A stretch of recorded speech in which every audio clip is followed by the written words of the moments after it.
Atong tubagon kining komentaryo sa ato ang igsuon nga si Harold Tari, usa ka sakop sa Seventh-day Adventist Church nga tinukod ni Ellen Goldwhite. Ming padangat og komentaryo ang atong igsuon. Matud pa sa komentaryo o comment ni igsuong Harold Tari, gimino di ay ang nagkeep og Sabado nga si Jesus. San Lucas Kapitulo 4 versikulo 16. Sila si Maria. San Lucas Kapitulo 23 versikulo 56. Og si Pablo sa Acts chapter 17 verse 2. Mao kana ang comment ni Brad Harold Tari sa ako ang post mahitungod sa gimino ang Kristiyanos nga nagbantay og Sabado. Si Ginoong Hesus, si Birhen Maria, si San Pablo ug ang ubang mga apostoles, wala gyud to sila gipangmino. Nganuman kay mga Hudiyo man gyud to silang tinuod. Ang gimino mao ang Sabadistang made in USA. Si Kristo wala nag-obserbar o wala nagtamod sa balaod sa adlawng igpapahulay sa mga Hudiyo. Kung atong basahon ang listahan sa mga pulong, ang adlawng igpapahulay, ikapitong adlaw sa semana, Sabado sa mga Hudiyo. Magsugod kini sa pagsalop sa adlawng Biyernes ug matapos kini sa pagsalop sa adlawng Sabado. Ginadili ang pagtrabaho niining adlawa.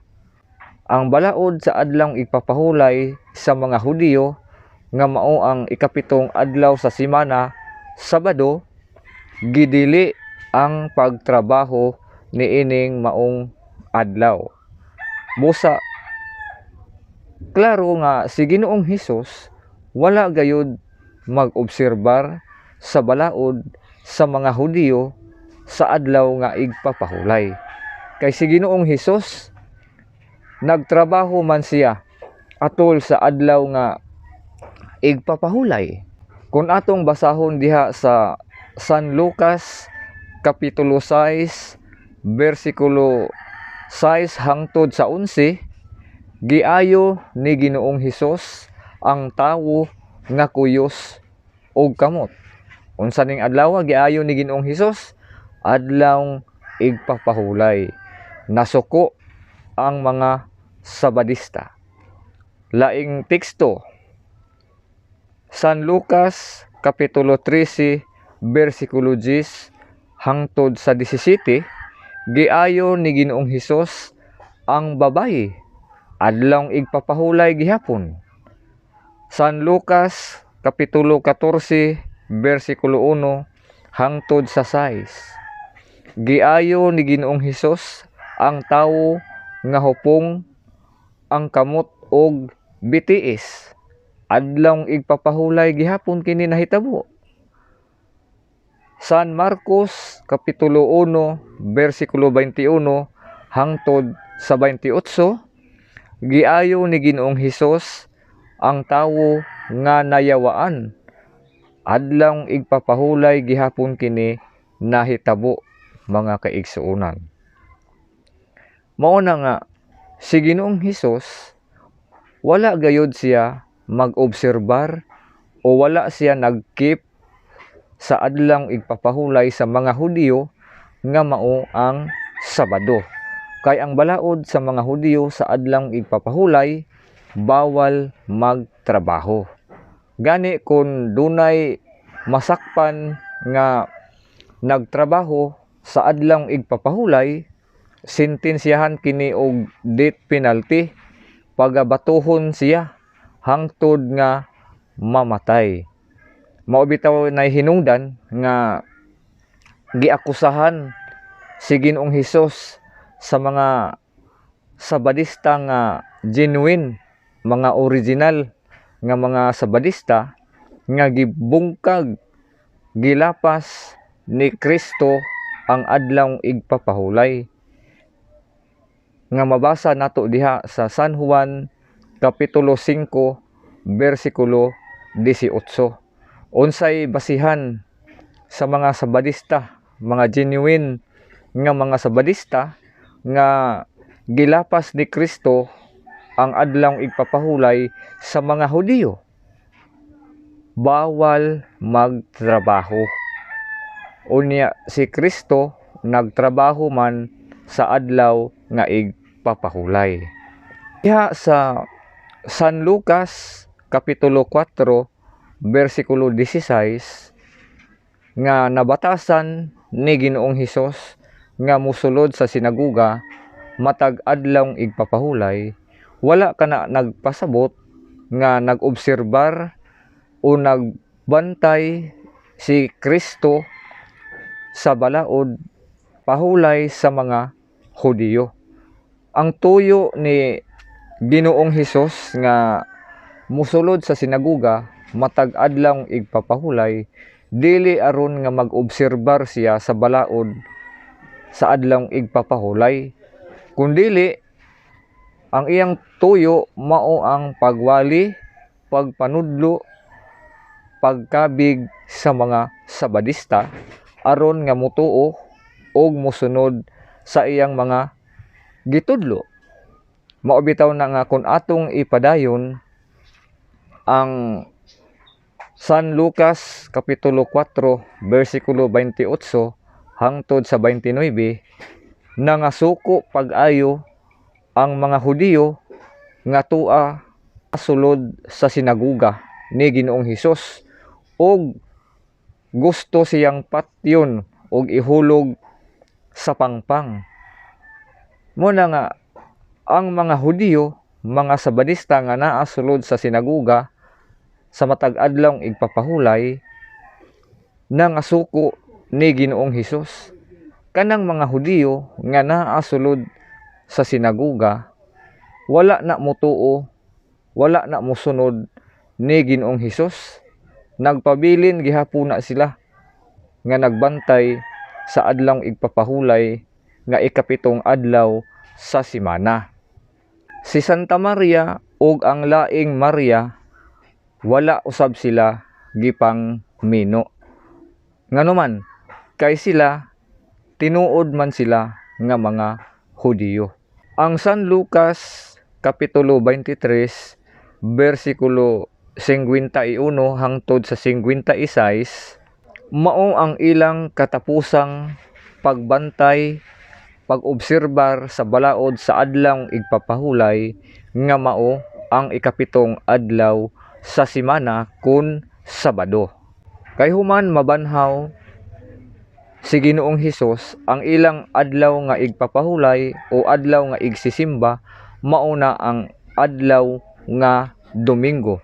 Kung atong basahon ang San Mateo Kapitulo 28 versikulo 1 hangtod sa 9, mao kana ang unang pagsugod nila sa pagbalhin sa adlaw igpapahulay sa mga Hudiyo nga mao ang ikapitong adlaw sa simana kun Sabado ngadto sa unang adlaw sa simana kun Domingo, human nabanhaw si Ginoong Hesus. Kung atong basahon diha sa Acts chapter 20 verse 7 sa Contemporary English Version, matod pa ni San Pablo, on the first day of the week, we met to worship and to break bread together. But ipasabot nga sa matag adlaw Domingo na sila magpahigayon og santos nga misa. Alang sa mga Kristiyanos, ang santos nga misa mao kana ang pinakataas nga matang sa pagsimba sa Dios. Matud pa ni San Pablo sa unang Korinto, Kapitulo 15, versikulo 14, kung wala pa banhawa si Kristo, kawang lamang ang inyong pagtuo o kawang usab ang among giwali. Mao na nga alang sa mga Kristiyanos, bililhon gayud ang adlaw nga Domingo, kay mao kining adlaw nabanhaw ang atong manluluwas nga mao si Ginoong Hesukristo.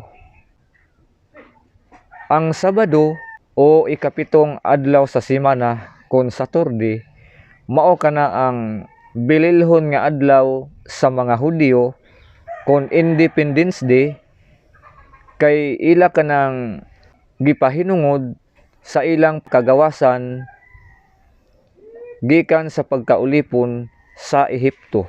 Deuteronomio Kapitulo 5, versikulo 15. Ang Sabado di ay mga kaigsuunan, Independence Day kini sa mga Hudyo pisikal, ug ang Domingo Independence Day kini alang sa mga Kristiyanos espiritual. Si San Pablo usab mga kaigsuunan wala gimino, kay si San Pablo human nabanhaw si Ginoong Hesus, Domingo naman ang iyang adlaw nga igsisimba o adlaw nga igpapahulay. Acts chapter 20 verse 7. Ang Acts chapter 17 verse 2, dili buot pagasabton nga si San Pablo nag-obserbar sa adlaw igpapahulay sa mga Hudyo. Kay kung nag-obserbar pa si San Pablo sa adlaw igpapahulay sa mga Hudyo nga mao ang Sabado, nganong nakiglantugi paman siya sa mga Sabadista sulod sa sinaguga. Ang mga Hudyo nga mituo ni Ginoong Hesus og misunod sa mga pagtulun-an nga gitudlo ni Kristo nahimong Kristiyanos. Kung atong basahon ang Galacia Kapitulo 3, versikulo 27 hangtod sa 28. Ug ang adlang igpapahulay o adlang igsisimba sa mga Kristiyanos mao na gayud ang Domingo, tungod kay adlaw kini nga nabanhaw si Ginoong Hesukristo. Ang mga Hudyo nga wala motuo ni Ginoong Hesus, wala mosunod sa mga pagtulun-an nga iyang gitudlo, nagpabilin gihapon kini sa pagbantay sa ikapitong adlaw sa semana kun Sabado. Ang mga Hudyo nga wala motuo, wala mosunod ni Kristo, mao katong mga Hudyo nga gipangwalihan ni Ginoong Hesus matag adlaw igpapahulay sulod sa mga sinaguga.